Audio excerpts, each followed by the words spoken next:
Political gap था, कभी मेरी थी किसकी थी, तो हमारे भाग में नहीं था, हम कंटिन्यू नहीं कर सके, नहीं आज तक पॉलिटिक्स में रहते। वो मेरा कभी मलाल होता है उसी का? ना मलाल कुछ नहीं था, जो मुकद्दमा इतना मैं कमजोर आदमी नहीं। पार्टी का इंटरनल मामला है, ये ग्रुपबाजी तो आप जैसे पत्रकार है ना, ये झूठ उड़वा दें भाई, हर एक की इच्छा है। अब मैं कह रहा हूँ अगर मैं 25-26 साल का होता मैं भी उसका इलेक्शन लड़ता, ग्रुपबाजी की बात नहीं, it's a healthy competition. Father ने मेरे बीजेपी ज्वाइन कर दी थी और टिकट भी मिल गया था, फिर हमने जवाब दे दिया। अंदर के कपड़े तक पाड़ते हैं लोग, आप किसी और लीडर के नज़दीक तो लगते हो, आप तो पत्रकार हैं, कुर्ते का हाथ हिलका के दिखा दो। आपके कहना मतलब बहुत ज़्यादा विनम्र स्वभाव। नम्र, आप खुद पत्रकार हैं, आप किसी के लगा दो ना कुर्ते का हाथ एक। और कांग्रेस में हुई, हुड्डा साहब चीफ मिनिस्टर थे और हमारे छोटे भाई रणदीप जी यहाँ मिनिस्टर थे, तो डेवलपमेंट तो हुई है। अगर लोगों को एक्सेप्ट करना चाहिए, लोग नहीं एक्सेप्ट करते उस चीज़ को, मैं क्या कह सकता हूँ। मैं बिचौलिए हैं नहीं, हम कैसे बिचौलिए हैं, जो तुम कर लो। अगर आज गवर्नमेंट डायरेक्ट इनसे माल खरीदती है ना तो इनकी फसल बिक रही, ना कुछ बिक रहा है, सड़क पाजी किसान सारे। अभी ये जो बड़े बड़े बैठ के लीडर हैं, इनको धरातल पे तो कुछ पता नहीं। जो ये तो ग्रास रूट की दोस्ती है किसान की और आड़त, इसको आप डिनाई नहीं कर सकते। कोई भी कानून बना दो तो ये जिम्मेदार आड़ती कहाँ जाएंगे, ये बताओ। मैं तो ये बेसिकली बात जानता हूँ, किसान और ना मैं गुनी प्रकाश जी की बात करता, ना मैं टिकेत जी कहता, मैं तो आम एक जनरल प्रैक्टिकल बात कर रहा हूँ भी किसान और आड़ती का चाहे कुछ कर लो, ये रिश्ता खत्म नहीं हो सकता।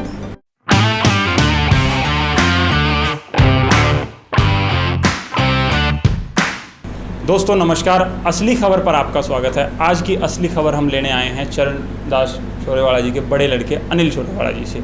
आइए जानते हैं कि उन्होंने राजनीति क्यों छोड़ दी और इन दिनों वो क्या कर रहे हैं। अनिल जी आपका स्वागत है असली खबर पर। थैंक यू, बोलिए क्या पूछना है।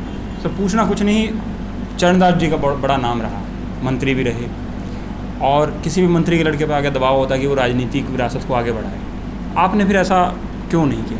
एक्चुअली दबाव क्या था, जब तक मेरे पिताजी राजनीति में थे तब तक मेरा ही फर्ज था।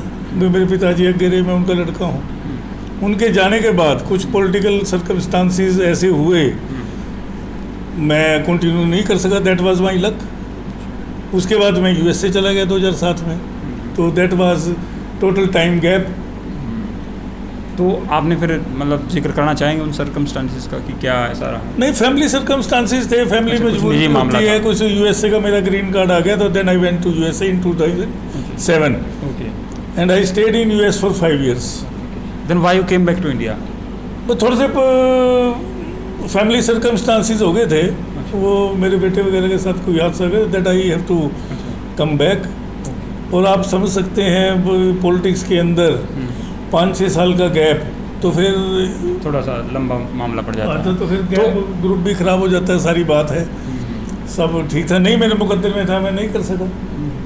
तो कभी उस चीज़ की याद आती है कि आपने क्यों छोड़ दिया इस तरीके? कभी कभी याद आती है, वो मेरा कभी मलाल होता है उस चीज़ का? ना मलाल कुछ नहीं था, जो मुकद्दर में इतना मैं कमजोर आदमी नहीं, जो था मेरे भाग में था, आगे जो मेरे होगा मेरे भाग में हो जाएगा। मैं कभी मलाल नहीं करता, जो मिलना है मेरे को मिल जाएगा, आई एम सेटिस्फाइड। मैं तो आज भी फाइनेंस मिनिस्टर का लड़का सब के सोचता हूँ अपने आप को, फैक्ट तो ये है जी। तो मेरे को कोई मलाल नहीं, मैं सारी ज़िंदगी के फाइनेंस मिनिस्ट्री एंजॉय करी थी। मेरा एक एम था, यूथ कांग्रेस की मैंने पॉलिटिक्स करी, I was state general secretary youth Congress. तो मेरे बड़े भाई की तरह हुड्डा साहब मेरे वाइस प्रेसिडेंट थे। एक्चुअली तो मैंने उनकी छत्र छाया में राजनीति करी यूथ की, हुड्डा जी की वजह से। हुड्डा जी ने मेरे को, भूपेंद्र सिंह हुड्डा जी, हाँ भूपेंद्र हुड्डा जी ने मेरे को डिस्ट्रिक्ट प्रेसिडेंट बनाया यूथ कांग्रेस का, और उन्होंने हमारा कैथल डिस्ट्रिक्ट अलग करा यूथ कांग्रेस का। पहले कुरुक्षेत्र के अंडर था। तो ये बात है सन, ये बात है 81-82 की। पहले मैं डिस्ट्रिक्ट प्रधान प्रेसिडेंट, तो वो हमारा कैथल डिस्ट्रिक्ट अलग करा हुड्डा जी ने। हम तो बच्चे थे, यूनिवर्सिटी से निकल के आए थे, तो क्यों हमारे रिलेशन क्या थे हुड्डा साहब के साथ।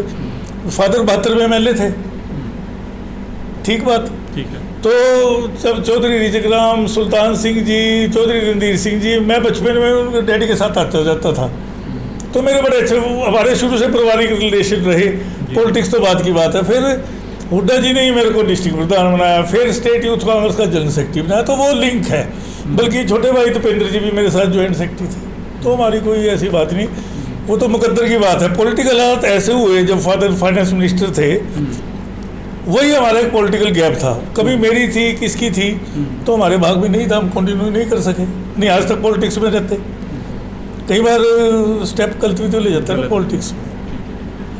तो जैसे आप आज जो कांग्रेस के हालात देख रहे हैं, हाँ, चाहे कैथल जिले की बात करें या स्टेट की बात करें, स्टेट में भी झगड़ा है, कैथल में भी जो है ग्रुपबाजी है, और नेशनल लेवल पे तो जो हो रहा है वो हो ही रहा है। आपको लगता है ठीक है ये कांग्रेस के भविष्य के लिए? एक्चुअली एक बताऊँ मैं, जब बड़ी परिवार हो जाता है ना, ग्रुपबाजी तो रहती है। मतलब आप ग्रुपबाजी ठीक मानते हैं? इट्स हेल्थी, मेरे हिसाब से तो हेल्थी है। भाई कोई बात हो, घर में दो भाई में नहीं ग्रुपबाजी होती घर में। नहीं सर, मेरे ख्याल से कंपटीशन इज हेल्दी, नॉट ग्रुपबाजी ना। हाँ, नो ग्रुप कंपटीशन हेल्थी, जिसमें दम होगा वो ले जाएगा। ले जाएगा। अब दो भाई हैं, दो भाई में भी कंपटीशन है। बिल्कुल, वो घरों में देख लो, बिल्कुल सही बात। Competition is everywhere. एंड मेरे हिसाब से कंपटीशन जहाँ है, हेल्थी कंपटीशन है, it's a sign of success. इच्छा सबकी है, मेरी भी इच्छा है मैं कुछ बन जाऊँ, इच्छा सबकी होती है, इच्छा कोई नहीं मार सकता, कोई कह सकता है, कोई नहीं कह सकता। तो मेरा सवाल सर ये था कि जैसे कांग्रेस में कैथल पे आ जाते हैं, कांग्रेस में हाँ। कैथल में भी ग्रुपबाजी है, और एक वक्त था जिस वक्त कैथल में कांग्रेस का नाम होता था। आज सुरजेवाड़ा को गढ़ माना गया, सुरजेवाड़ा का कांग्रेस, और सुरजेवाड़ा अपनी सीट हार गए। आपको क्या लगता है कि ये इसके पीछे क्या वजह रही होगी? भाई मैं नहीं कह सकता, लोगों का ट्रेंड है। लोग तो एक तरफ, ना तो मेरी बात सुनो, रणदीप जी बहुत डेवलपमेंट करी, ये तो लोगों के प्रेजेंस ऑफ माइंड पे है, किसको जितवा दें किसको कुछ नहीं है। डेवलपमेंट तो हुई है, कांग्रेस ने करी है, हुड्डा जी चीफ मिनिस्टर थे, तो सबके विकास हुआ कहते हैं। चीफ उस टाइम हुआ थे चीफ मिनिस्टर भूपेंद्र हुड्डा सिंह साहब थे हुड्डा ही ना, सर। तो फिर ज्वाइंट एफर्ट हो गया ना। तो अगर पब्लिक उस चीज़ को भी नहीं मानती तो पब्लिक किसी को जिता दो, किसी को हरा दो। पब्लिक का तो you can't challenge the public. मैं इसके बारे में कहूँ कोई है तो मैं तो नहीं इसके बारे में कहूँगा, तो पब्लिक का मूड है कैसे करती है। और कांग्रेस में हुई, हुड्डा साहब चीफ मिनिस्टर थे और हमारे छोटे भाई रणदीप जी यहाँ मिनिस्टर थे, तो डेवलपमेंट तो हुई है। अगर लोगों को एक्सेप्ट करना चाहिए, लोग नहीं एक्सेप्ट करते उस चीज़ को, मैं क्या कह सकता हूँ। मैं कोई ऐसी गलत कांग्रेस के संगठन की बात कर रहा हूँ। जैसे अभी सांगठनिक चुनाव हो रहे हैं कांग्रेस के, विकास सारण मैदान में है, सुरजेवाड़ा जी की ओर से भी एक आदमी मैदान में है। ये तो थंब काम है सामने। अच्छा, हाँ, बाकी पार्टी का इंटरनल इलेक्शन है ये। तो मतलब दो आदमी इलेक्शन में नहीं है? दो आदमी क्यों है भाई? मेरा भी दिखा, अगर मैं 25 साल का होता मैं भी इलेक्शन लड़ता, चाहे मेरे मुकाबले में कोई भी होता, कोई भी लड़ता है एवरी। तो आप इसको ग्रुपबाजी से ना जोड़ो। नहीं, हम ग्रुपबाजी से नहीं जोड़ रहे। दो ही आदमी हैं, विकास सारण है, जेपी जी का लड़का है, और सुरजेवाड़ा जी की तरफ से है एक आदमी, सतीश जी हैं शायद, तो वो ही आदमी। वो ग्रुपबाजी इसलिए मानी जा रही है ना कि एक पर सुरजेवाड़ा जी का आशीर्वाद है, एक पर जेपी जी का आशीर्वाद है, और कोई आम आदमी कहाँ है? अगर मान लीजिए जिस तरीके से आप कह रहे हैं। नहीं, मैं तो एक कहूँगा पार्टी का इंटरनल मामला है ये। ग्रुपबाजी तो आप जैसे पत्रकार है ना, ये झूठ लड़वा दे भाई, हर एक की इच्छा है। मैं कह रहा हूँ अगर मैं 25-26 साल का होता मैं भी यूथ का इलेक्शन लड़ता। ग्रुपबाजी की बात नहीं, इट्स ए हेल्थी कंपटीशन। और शैलजा जी अध्यक्ष सारी बात है, हुड्डा जी लीडर ऑफ पोजिशन है, तो ग्रुपबाजी का है तो इंटर इलेक्शन है। मतलब मैं तो समझता नहीं ग्रुपबाजी है, कोई हेल्थी इलेक्शन है, उसके बाद सारे इकट्ठे हैं। अच्छा, ग्रुपबाजी तो बड़े घर में होती है, तो ये बात कह रहे हो तो फिर ग्रुपबाजी है, बाकी कुछ नहीं। आप जो खड़े हैं उन घरों को बड़ा नहीं मानते? किनको? आप कहना है बड़े घरों में होती है ग्रुपबाजी, तो मैं बड़े घरों की ये बात कह रहा हूँ, अपने फैमिली मेंबर की आई एम टॉकिंग अबाउट। अपनी फैमिली में भी अपन 4 भाई हैं, वहाँ भी ग्रुपबाजी है। वहाँ भी किसी के विचार एक है, किसी के एक नहीं है। फादर का किसी के साथ अटैचमेंट है, मदर की किसी के साथ। अपने घरों में चलता ही है। ऐसी बड़ी पार्टी में, कांग्रेस बड़ी पार्टी है तो चलता ही है, हर एक की इच्छा होती है। उसको ग्रुपबाजी से कह लो या कुछ कह लो, इट्स ए, और तरक्की के लिए मैं तो कहता हूँ इट्स ए हेल्थी कंपटीशन। लड़ना चाहिए जो आवेगा। बाकी सारे कांग्रेसमैन हैं। आप बताओ, शैलजा जी अध्यक्ष है, वो लीडर पोजिशन है, वो कुछ बोलते हैं, किसी ने कुछ कहा, रणदीप भाई ने कुछ कहा, किसी को मैं तो समझता नहीं किसी ने कुछ कहा। वर्कर का, पार्टी का, वर्करों का इंटरनल इलेक्शन है। नहीं, ये तो जेपी जी भी कह रहे हैं कि उनका लड़का है, वो अपने जनता चुनेगी और सब चीजें। भाई मेरी बात सुनो, ये बात आपको लगता है सिर्फ मीडिया का बनाया हुआ तो नहीं है ना सर? नहीं, मीडिया का नहीं है भाई, जेपी है, मेरे उसके साथ रिलेशन है, भाई की तरह पॉलिटिक्स में इकट्ठे, तो नेचुरली मैं विकास की मदद करूँगा। अब प्रवीण उटवाल मेरे साथ बैठता है, मेरे से लिंक है, करूँगा यार, ये तो आपस में होता है। वैसे सारा परिवार इकट्ठा है। ये तो कंपटीशन की बात है। पार्टी एक है, शैलजा जी अध्यक्ष है, वो लीडर पोजिशन है, अलग है कोई? बताओ आप, किसी ने कोई स्टेटमेंट दी हो? बस फिर पार्टी में घर घर में भी चौधर हो जाए अपने में।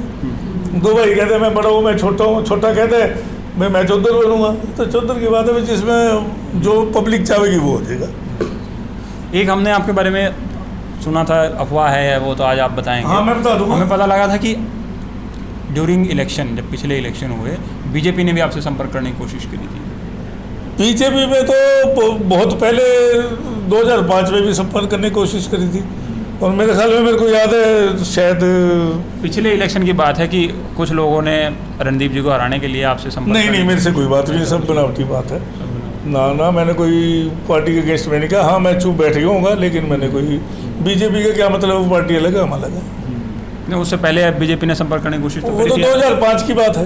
फादर ने मेरे बीजेपी ज्वाइन कर ली थी और टिकट भी मिल गया था, फिर हमने जवाब दे दिया हम फाइट करें नहीं इलेक्शन एमएलए के लिए, कैथल के लिए। हाँ, जब सुरजेवाला जी लड़े, चरण जी को टिकट मिल गया था रणदीप जी के खिलाफ।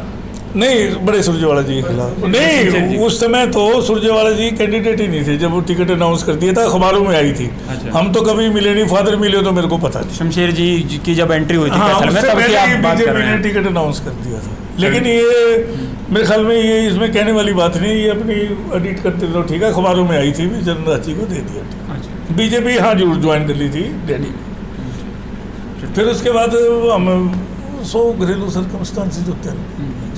एक सवाल सर ये है कि कैथल में कांग्रेसमैन भी हैं, कांग्रेसी काम भी कर रहे हैं, कांग्रेस का चेयरमैन भी बना, और जिस तरीके से उसकी विदाई हुई आरोप लगा के, और बीजेपी हमेशा से आरोप लगाती है कांग्रेस पे भ्रष्टाचार के और सब चीज़ों पे, इसको आप किस तरीके से देखते हैं? ये ठीक है संदेश? कांग्रेस बीजेपी का फर्ज है भ्रष्टाचार के आरोप लगाना। अब वो किसी को कुछ कह तो सकते नहीं। मैं तो वो कांग्रेस की है, मैं तो बेचारी सीमा कश्यप से कभी नहीं मिला। ये तो आरोप पर रहता है, आरोप तो चलते रहते हैं पॉलिटिक्स में। सच्चाई क्या है ये तो कानून में होगा तो कानून में आ जाएगी। मैं अपने लेवल पे इसमें कुछ नहीं कह सकता। सर आपका बड़ा लंबा अनुभव है, आपने वो दौर देखा जब बड़े बड़े हरियाणा में जिनकी नाम है राजनीति में, उन लोगों के साथ आपके पारिवारिक रिलेशन भी रहे। सबके तो साथ कोई ऐसा किस्सा बताइए जो जनता को ना पता हो। भूपेंद्र सिंह हुड्डा जी के बारे में, जैसे हुड्डा जी का वो पहलू जो मतलब आप जैसे आपने थोड़ी देर पहले मीडिया पे इल्जाम लगाया कि मीडिया की ग्रुपबाजी है, वो तो मैं आपस की बात। तो ऐसा कोई किस्सा कि जो मीडिया में अलग तरीके से प्रचारित हो और आप जानते हैं हुड्डा जी वैसा नहीं? एक बात सुनो, हुड्डा जी के बारे में तो एक बात कहूँगा, मैं क्या कहूँगा सारा देश कहता है, उनसे नरम चीफ मिनिस्टर आ ही नहीं सकता। उनका तो एक शख्सियत थी कि 10 आदमी अपना ग्रुप बना के ये प्रॉब्लम 1 मिनट में सोल्व। ऐसा बताओ कौन सा चीफ? मैं तो चौधरी बंसीलाल जी के साथ भी पारिवारिक सदस्य था, उनका अपना एटीट्यूड था, चौटाला जी का अपना एटीट्यूड था। कई बात तो मेरे को चौटाला जी की भी ठीक लगती थी, लेकिन हुड्डा जी का जो रवैया रहा, आप खुद देख लो 10 साल के राज्य में कोई एजिटेशन हुआ हो, कोई किसान आंदोलन हुआ हो, कोई जात पात की बात हुई हो। जात पात की तो पहले जाट आरक्षण की जब बात आती है तो हुड्डा जी का नाम पहले आता है। वैसे ही नाम लेते हैं भाई, इसमें उनका कोई रोल नहीं रहा। ये तो पब्लिक, अब मोब मेंटेलिटी ऐसी होती है, उसमें किसी को कुछ करते हो तो हुड्डा जी का नाम लेते तो मैं नहीं समझता उनका कोई रोल। प्रचारित भी किया जाता है कि हुड्डा जी ने अपने आप को बड़ा जाट दिखाने के लिए आरक्षण। नहीं, हुड्डा जी का टेम्परामेंट ऐसा है ही नहीं, वो अपने आप को बड़ा जाट शो करे। मैं तो बड़े करीब से जानूँ, ना वो झूठी शोफ में पढ़ते, ना वो कास्ट की राजनीति में पढ़ते। ये तो पक्की गारंटी है, मैं अपने एक्सपीरियंस से कहूँ। उनसे ज़्यादा नरम सीएम दीपेंद्र से ज़्यादा नरम। आप उनके दीपेंद्र के कपड़े पकड़ लो, आप किसी के हाथ तो लगा के दिखा दो लीडर के, आप ही पत्रकार लगा के दिखा दो। दीपेंद्र के कपड़े तक पाड़ दें लोग, दीपेंद्र जी के, हुड्डा जी के नरम।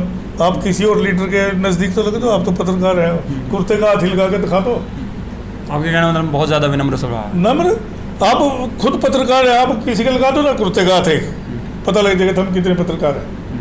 और दीपेंद्र के हम सिर पे भी चढ़ जाओ, हुड्डा जी के सिर पे चढ़ जाओ, ये फर्क है तीनों लीडर में। तो क्या मतलब नम्रता की वजह से हार गया ऐसा लगता? कौन? भूपेंद्र जी अपना इलेक्शन। भूपेंद्र जी इलेक्शन कब आ रहे? भूपेंद्र हुड्डा जी चीफ मिनिस्टर नहीं रहे ना, बीजेपी तो आई ही भाई। आगे कौन सा इलेक्शन? आपका इलेक्शन एमपी का इलेक्शन तो दीपेंद्र जी आ रहे हैं। अरे वो राय किसने था ना, पता नहीं। वो तो नहीं, अंदर की कहानियां तो सर आप ज़्यादा जानते हैं। नहीं, सारा आपने भी पता है। ये तो जबरदस्ती हराए गए हैं, 7000 वोट की कोई हारो है, जबकि आप 1200 किलोमीटर का एरिया ले लियो, जम्मू कश्मीर से लेके गुजरात तक, मार्जिन दीपेंद्र जी का कितना है? बता दो ना, 7,000 वोट कुछ है, अभी मेरी पावर हो थोड़ा बहुत धक्का मैं भी कर लूँ। उस हिसाब से तो रणदीप जी भी कल को कह देंगे कि 400-500 वोट की कोई हार नहीं होती। कोई हार नहीं, ये भी कोई हार नहीं, लेकिन जब मूवमेंट पब्लिक हो जाए तो आप कुछ नहीं कर सकते जी इसमें। हो सकता है ये भी इरादी हो, पब्लिक के मूड का यू कांट चैलेंज। आपने चौटाला जी का जिक्र किया, ओम प्रकाश चौटाला जी का, इन दिनों बाहर आ गए हैं सजा पूरी करके। आपने कहा उनका टेम्परामेंट अलग था, कुछ बताएंगे उनके बारे में? पक्की बात बता दो। हाँ बिल्कुल, कच्ची बात नहीं करते, नहीं असली खबर है सर, असली बात बताएं। असली बात हो, मैं चौटाला जी के साथ राजनीति करी, मेरे को तो उनका टेम्परामेंट बहुत अच्छा लगा। मेरे साथ तो अब मैं कई बातों का मैं तो उनकी बुराई कर नहीं सकता, मेरे लिए तो ठीक थे। नहीं बुराई की बात नहीं कर रहे हम, जानना चाह रहे हैं उनको अंदर से, मतलब असली दोस्तों के दोस्त, दोस्तों के दोस्त थे वो। तो आपके साथ कोई ऐसा किस्सा, कोई अनुभव आपका? अनुभव के मैंने जब कह दिया दोस्तों के दोस्त थे, वो गरीब के भी दोस्त थे। मैं तो अपना पर्सनल बता रहा हूँ, मैं लेकिन मेरी मैं इतना पर्सनली इंस्टांस क्या बताऊंगा, इट्स लॉन्ग टाइम, लेकिन वो दोस्तों के दोस्त थे, मैं उनकी बुराई नहीं करूँगा। जैसे उन्होंने बात सुनो, पॉलिटिक्स में उन्होंने बहुत कुछ दिया। मेरे फादर को चेयरमैन पार्लियामेंट्री बोर्ड बनाया, सारी बात कही, तो उनको तो मैं कह नहीं सकता, मेरे लिए तो बहुत सही थे वो। हो सकता कहीं ना कहीं पॉलिटिकली क्या हमारे से मिस्टेक हुई, किसी से हुई, तो वो दोस्तों के तो दोस्त थे। अभी जैसे चौटाला साहब बाहर आ गए इन दिनों, तो आपको लगता है इन लोगों का उससे फर्क पड़ेगा कुछ? नेचुरली फ़र्क तो पड़ना चाहिए जी। चौटाला साहब का तो अपना अलग ग्राफ है, लेकिन public it depends upon the mood off public. किसान आंदोलन आप तो आड़ती हैं। हाँ आड़ती हैं पक्का। और बीजेपी का सीधा सीधा आरोप रहता है कि आड़तियों द्वारा स्पॉन्सर है पूरा किसान आंदोलन, उसमें किसानों का कोई लेना देना नहीं। किसानों के है इसमें, किसान और व्यापारियों को जो भाईचारा है वो कभी नहीं दूर हो सकता 200 साल से। ना किसान आड़ती से दूर हो सकते, ना आड़ती किसान से दूर हो सकता। ये part and parcel of life है। अगर ये सरकार अगर कृषि कानून बना के गलत करना चाहती है, ये किसानों को भी बर्बाद करना चाहती है, और अब इनकी दुकानों में आड़तियों की, हमारे जैसे जो आड़ती हैं उनकी दुकानों में भी ताले लगाना चाहती है। ये बिल्कुल गलत कानून है। आपको तो खुद पता है, इनका भाईचारे से भी ज़्यादा रिश्ता है किसान का और उसका। नहीं पारिवारिक रिश्ता तो है, एक आर्थिक रिश्ता है, आर्थिक रिश्ता भी है। अब आर्थिक रिश्ता क्या है, सुख दुख के साथी हैं दोनों एक दूसरे के। कभी किसान भाई को जरूरत पड़ गई, रात को जरूरत पड़ गई। अभी ये जो बड़े बड़े बैठ के लीडर हैं, इनको धरातल पे तो कुछ पता नहीं। जो ये तो ग्रास रूट की दोस्ती है किसान की और आड़त की, इसको आप डिनाई नहीं कर सकते। कोई भी कानून बना दो तो ये जिम्मेदार और आड़ती कहाँ जाएंगे ये बताओ। तो क्या किसानों को 8 महीने से ज़्यादा हो गए, 8 महीने हल देख रहे हैं फिर आपको। अब ये गवर्नमेंट ही एडमेंट है तो क्या हल होगा। ये बिल्कुल गलत कानून है। जो एक सिस्टम ठीक चल रहा था पहले, ग्रोइंग स्टेट थी पंजाब और हरियाणा, सारे हरियाणा को फीड, सारे इंडिया को फीड करती थी। जो फैसले क्यों ले रहे हो, जरूरत क्या थी कानून कृषि लाने की जब एक सिस्टम ठीक चल रहा है। आप समझते हो आड़त की मंडी है, 650 थड़े हैं यहाँ, कितने इस एक दुकान पे कितने एम्प्लॉई हैं। इंटरेक्ट वे में लगा लो, मेरी दुकान पे 10 एम्प्लॉई है और 10 के साथ आके कितने हैं, कितने परिवार चलते हैं। दुकानें बंद होगी, कितने परिवार बेरोजगार हो जाएंगे। Calculate, you just count down 652 दुकान की एवरेज लगा लो। अगर 10 की एवरेज में भी 6500 हो गए। हाँ 6500 हो गए, 6500 क्यों हो गए, 1000। और आप देखो लेबर वाले भी हैं, तो सारा चेन सिस्टम है। तो मैं तो समझता हूँ बीजेपी सरकार दावा करते हैं ना कि उनको बिचौलिए खत्म करने हैं, वो आपको आप लोगों को बिचौलिया बताती है। बिचौलिए है नहीं, हम कैसे बिचौलिए हैं, क्यों तुम कर लो। अगर आज गवर्नमेंट डायरेक्ट इनसे माल खरीदती है ना तो इनकी फसल बिकनी ना कुछ बिकना है, सड़क पा जाएंगे किसान सारे। कहाँ इतना बड़ा सेटअप है गवर्नमेंट के पास, इनकी डायरेक्ट खरीद लेंगे। किसी में कहते कि नमी नहीं, इनके अफसर थाना पता नहीं अफसर कैसे है, ये जिम्मेदार की बेइज्जती करेंगे। तो सरकार तो ये नहीं कह रही कि वो पूरी मंडी खत्म कर रहे हैं। सरकार कह रही है कि किसान की मर्जी होगी, आपके पास आए, मेरी बात सुनो, एक मोटी सी बात सुनो। किसानों ने गवर्नमेंट को कहा भी हम आड़ती से माल नहीं लेते, जो सा किसान नहीं लेना चाहता उसकी डायरेक्ट कर दो पेमेंट। किसानों ने कहा क्या गवर्नमेंट को भी हमारी डायरेक्ट पेमेंट करो, कहा है क्या? नहीं, कई जैसे गुणी प्रकाश जी से भी हमने बात की, उन्होंने कहा कि उनके लंबे समय से ये मांग थी कि किसान जो है अन्न पैदा करता है। जैसे कोई भी इंडस्ट्रियलिस्ट जो है वो कोई प्रोडक्ट बनाता है, तो उसका मालिक वो है, वो रेट तय करता है। तो ऐसे वो चाहते हैं कि किसान भी अपने अनाज का रेट तय करे, उसको खुद को छूट होनी चाहिए कि वो कहाँ अनाज बेचे कहाँ ना करे। मैं तो कहते हैं कि आड़त सिस्टम में फंस गया है किसान, और इससे निकालना है उसको, कि किसान को जो है व्यापारी बनाना है। भाई अगर किसान चाहते हैं सारे भाई हम आड़ सिस्टम से निकाल लो, आप उनका जनमत करा लो अगर चाहते हैं। मैं तो समझता नहीं 99% किसान कहेंगे आड़ती के थ्रू माल ले लें, हम नहीं लेंगे। किसानों की मीटिंग बुला लो, अगर जो किसान डायरेक्ट लेना चाहता है उसकी डायरेक्ट कर दो, जो आड़ती के थ्रू लेना चाहता है वो आड़ती के थ्रू कर लेगा, इसमें क्या दिक्कत है। तो सरकार भी यही कह रही है, सरकार ने यही सिस्टम किया है। सरकार ने कोई सिस्टम नहीं किया, सरकार तो आड़ती ने चोर बता हुआ है भाई, चोर हैं ये। मीडिया में भी आई होगी, मेरे पे तो खैर रिकॉर्ड नहीं है, लेकिन आड़ती तो कहती है चोर हैं। 2% कमीशन में मैं नहीं समझता किसी को कमीशन आड़त की दुकान पे कोई प्रॉफिट आता हो। अब खर्चे लगा लो ना सारे, कितनी है क्या आड़त देवे कि रो पीट के देवे। अब भी कभी ऐसे ही सिस्टम है। किसानों ने तो ये मांग उठाई भी, हम आड़त, किसानों ने मांग उठाई क्या भाई आड़तियों से अलग दे दो भाई, हम आड़तियों के पास नहीं जाना चाहते। अगर किसानों ने आड़ती की कर दो बात, ताले लगा दो दुकान के, ताले लगाने में कसम तो छोड़ ही नहीं रखी कुछ। अगर किसान कहते हैं, मैं नहीं समझता किसानों ने कहा भी आड़तियों के साथ डीलिंग नहीं करते, ये खुद कानून कह दे तो उसका क्या इलाज है। ठीक है सर, किसान की डेफिनेशन कैसे तय होगी ना? जैसे गुणी प्रकाश वो अपने आप को किसान लीडर बता रहे हैं, वो कह रहे हैं उनकी मांग है, मान ली सरकार ने, दूसरे लोग विरोध कर रहे हैं। देखो मैं इस बारे में, ये कैसे तय होगा कि सरकार कौन से किसान की बात मानेगी? मैं इस बारे में कुछ नहीं कहूँगा। मैं तो अब मैं कोई कहूँगा तो गलत बात होगी। गुनी प्रसाद जी का अपना नज़रिया है, मेरा अपना नज़रिया है। मैं तो ये बेसिकली बात जानता हूँ, किसान और ना मैं गुनी प्रकाश जी की बात करता ना मैं टिकैत जी का, तो मैं तो आम एक जनरल प्रैक्टिकल बात कर रहा हूँ भी किसान और आड़ती का चाहे कुछ कर लो ये रिश्ता ख़त्म नहीं हो सकता। किसान को अगर ये कुछ करेंगे फिर किसान ने आना, आड़ती ने जाना है, कि उनको आड़ती भी सुख दुख में मदद करते हैं, चाहे फाइनेंशियली हो चाहे कुछ हो। तो आप सर इन कानूनों को मतलब ऐसा क्यों देखते हैं कि किसान आड़ती का रिश्ता खत्म करने वाले हैं? है जब कह देंगे व्यापारी चोर है, करने लग रहे हैं ख़त्म भी, डायरेक्ट पेमेंट कर दो। तो उसमें क्या दिक्कत है? उसमें आड़ती को क्या दिक्कत है अगर किसान को डायरेक्ट पेमेंट? फिर डायरेक्ट माल ही खरीद लो उनका। मतलब कि जब एक सिस्टम है, चेन है भाई, सारा बिजनेस का लेन देन है, उसमें प्रॉब्लम आती है सबको। आपको भी पता है सारी क्या प्रॉब्लम आती है। चलिए ठीक है, ठीक है ठीक है सर, बड़ा। लेकिन मैं तो एक चीज बताऊंगा, ना आड़ती का ये कानून बना दो, ना किसान आड़ती से दूर होगा, ना आड़ती किसान से दूर होगा। अच्छा, हमें सर पता लगा कि आप जो है शैक्षणिक संस्था से भी जुड़े हैं। हाँ ठीक है, और वहाँ भी आपके पास पद है, जिम्मेदारी है। पिछले 2.5-3 साल से शिक्षा के जो हालात हैं कोरोना के नाम पे, आप उसको किस तरीके से देखते हैं? ये कोरोना का world wide, it's a world wide problem. अब उसमें क्या करोगे? कोरोना का टेरर इतना है भी है नहीं भी। बताओ आप क्या कहोगे? है कि कोरोना का कैथल में तो मैंने फिरता नहीं, दिखता नहीं, कोई मास्क लगा के फिरता हूँ। लेकिन आखिर कैजुअलिटी तो हुई ना, प्रॉब्लम तो है ना। अब सारी यूनिवर्सिटीज़ बंद होगी, सारे प्रॉब्लम तो है, लेकिन बाकी चीज़ें खुली हैं, सब चीज़ें खुली हैं, स्कूल बंद हैं, कॉलेज बंद हैं। एक्चुअली वो सारी चीज़ बता है। कॉलेज स्कूल इसलिए हैं भाई, एकदम मोब आता है स्टूडेंट्स का, तो सेफ्टी मेजर तो है ही नहीं। अब जैसे स्कूल है, बच्चे हैं, डू यू थिंक भाई आप अपने बच्चे को, चाहे कोरोना है ना, हमें भेज देंगे? मैं तो भेजूँ नहीं, हमारी पुत्री है या लड़की है, तो पेरेंट्स तो अपने बच्चों से डरते हैं ना, चाहे है नहीं है। आज कॉलेज खोल दो, स्टूडेंट्स कितने आवेंगे, जूम का जूम, उधर प्रेस कहती है भाई कोरोना है, तो इट्स ए सेफ्टी मेजर लेने भी चाहिए। अगर हो गया तो फिर कैसे हो गया? तो इसमें तो कह नहीं सकते ना। अब जो वर्ल्ड वाइड जो WHO ही कहता है कोरोना है, थर्ड वेव आ रही है, तो लोग तो टेरर में आते ही है ना।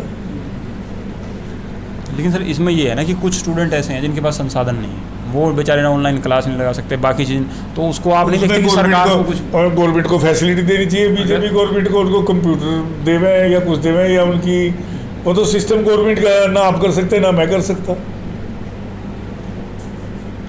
करो, दो गवर्नमेंट दो, कहीं करो, लेकिन ऑनलाइन फिर गवर्नमेंट करेगी। इन्हीं को कहते कॉलेज में तो ऑनलाइन क्लासेस चलती हैं। अब जो स्टूडेंट नहीं, अब कैसे आप वर्कआउट करोगे? इकट्ठा कर लो उनको लैपटॉप दे दो, यही कर सकते हैं। तो कॉलेज तो नहीं कर सकता ना कुछ। नहीं, ये संसाधन की जिम्मेदारी खैर सरकार की है। तो दोस्तों, ये थे अनिल शोरेवाला जी। आप भी चाहते हैं कि आपके पास ऐसी असली खबरें पहुंचती रहें, असली बातें पहुंचती बिल्कुल रहें, असली तो खबर। आप हमारे चैनल को सब्सक्राइब कर दीजिए और लाइक कर दीजिए, इस वीडियो को ज़्यादा से ज़्यादा शेयर कर दीजिए। स्क्रीन पर आ रहे नंबर पर आप हमें संपर्क कर सकते हैं और ख़बर भी दे सकते हैं। धन्यवाद।